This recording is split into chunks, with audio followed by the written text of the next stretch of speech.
Ονομάζομαι Μπάμπης Κουλούρας, είμαι επικεφαλής της ομάδας Καβάφης που απόψε παίζουμε εδώ στη Νέα Υόρκη, στην Ομοσπονδία των Ελληνικών Σωματείων.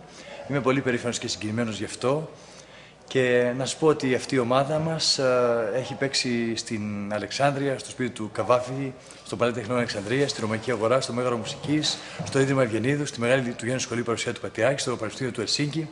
Μετά από εδώ πάμε Βοστόνη, πάμε Παρίσι, πάμε Βιέννη, πάμε Γρανάδα, πάμε Μόσχα και σε άλλα μέρη. Να σας προσθέσω ακόμα, επειδή είστε και συνάδελφοι, ότι διευθύνω την Αιγαίο Τηλεόραση, το δημοτικό κανάλι της Σύρου και είμαι πρόεδρος του Πολιτικού Συλλόγου Άνω Σύρου, στην οποία ανήκει η ομάδα Καβάφης. Είναι 7 σπουδαίοι μουσικοί, σολίστες, μια σπουδαία φωνή, τραγουδίστρια Σουλέγγι Χαγιόγλου. Τι είναι αυτή? Παίζει πιάνο ο Νίκος Δρούσος, παίζει κιθάρα ηλεκτρική και κλασική ο Ζανής ο Μαραγκός, παίζει κοντραμπάσο ο Δημήτρης ο Οικονομάκης, παίζει κανονάκι ο Αποστόλης Μάρης, μπουζούκι παίζει ο Αντώνης Κονσολάκης, τραγουδάει η Χρυσούλα και Χαγιόλη, μια σπουδαία φωνή. Η γυναίκα μου αφηγείται στη μέσα τη ζωή του Καβάφη και εγώ τον απαγγέλω απ' έξω, τον ποιητή αυτό, και 3 τραγούδια που ακούγονται είναι δικά μου. Από τα 11 τραγούδια που ακούγονται είναι δικά μου και ένα από αυτά τα τραγουδάω κι εγώ. Νομίζω ότι οι Έλληνες θα χαρούν αυτή την παράσταση, ειδικά σε αυτούς τους καιρούς που έχουμε ανάγκη από πατρίδα έτσι, με ομορφιά και με ιστορία, γιατί έχει απαξιωθεί αυτή η ιστορία τα τελευταία χρόνια και νομίζω ότι θα δείξουμε ότι η ιστορία της Ελλάδας και τα χώματά της δεν εκχωρούνται, δεν απαξιώνονται, δεν μειώνονται. Απόψε θα έχουμε ένα μήνυμα ότι η Ελλάδα μας προχωράει πέρα από κρίσεις και πάνω από δυσκολίες και θα βρει ξανά το βηματισμό της σε μια αισιόδοξη πορεία προς το μέλλον. Καλησπέρα σας. Ονομάζομαι Γιώργος Κίτσος, επίτιμος πρόεδρος του Συλλόγου Ελληνοαμερικανών Διοκτητών Ακινήτων. Βρίσκομαι απόψε εδώ στο Σταθάκιο Κέντρο για να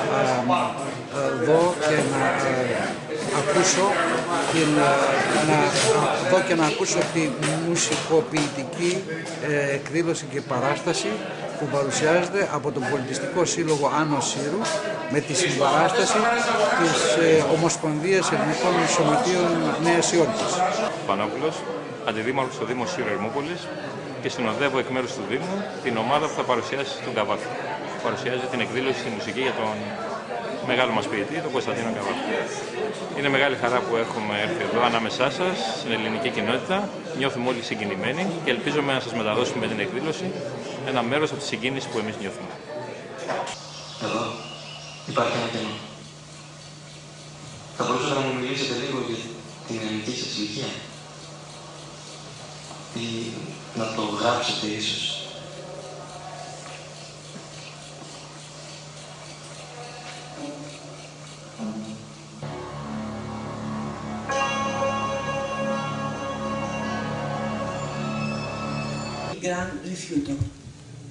Σε μερικούς ανθρώπους έρχεται μια μέρα που πρέπει το μεγάλο ναι ή το μεγάλο το όχι να πούνε.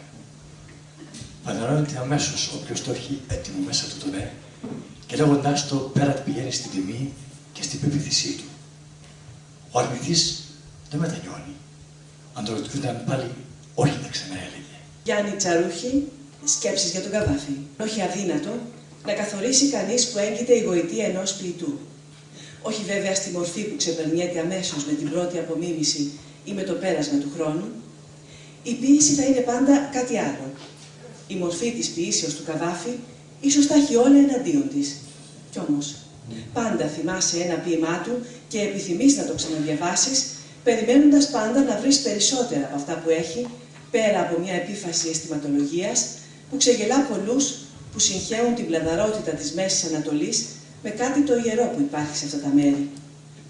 Οι επιπόλαιοι θαυμαστές και επικριτές του Καβάφη στρατολογούνται από αυτούς που θα συγχαίουν πάντα. Η μοναδική του όμως αξία θα έγκυται στο μέτρο του, στην αισθηκτώδη ικανότητα να αποφεύγει τη χυδαία αυταρέσκεια του Σερίφ.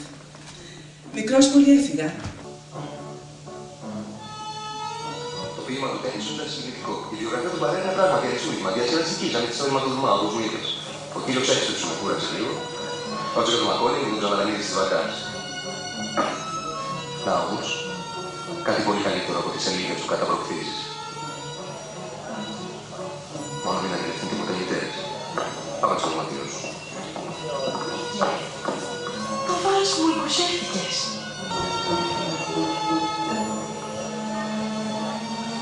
Άγιο Καβαλιέρος.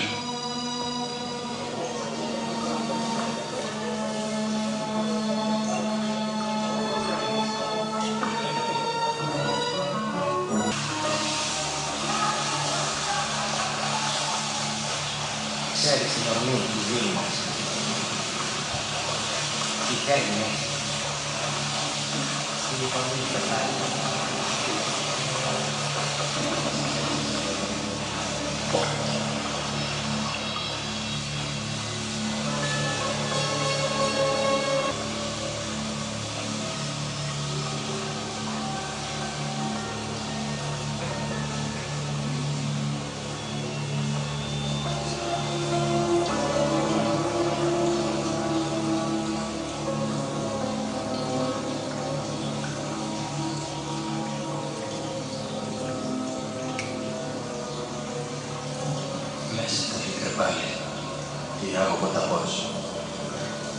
Μέσα στην καπηλιά και στα χαμετυπία της Βηρητού κυλιάνε.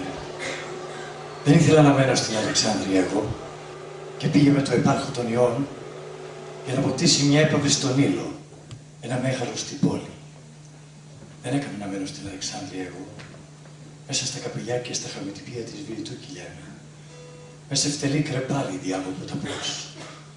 Το μόνο που με σώζει σαν ομορφιά διαρκής, σαν άρωμα που επάνω στη σάρκα μου έχει μείνει, είναι που είχα δικό μου 2 χρόνια το ταμίδι, το πιο εξαίσιο νέο, δικό μου για σπίτι, για έπαυλη στον ήλιο.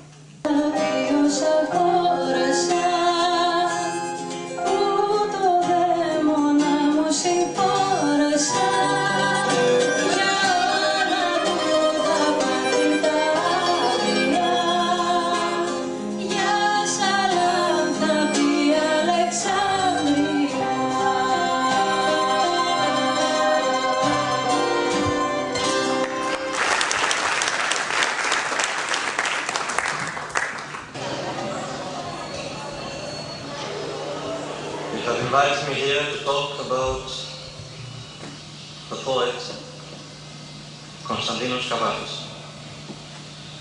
I shall begin by reading these lines from one of his poems in the language in which he wrote it. Εμείς οι Αλεξανδρείς, οι Αντιοχείς, οι Σελευτικείς, οι πολυάριθμοι επίλοιποι, Έλληνες, Αιγύπτου και Συρίας, και την κοινή ελληνική λαλιά ως μέσα στην Βακτηριανή την πήγαμε, ως τους Ινδούς. Εμείς, ελληνικός καινούριος κόσμος.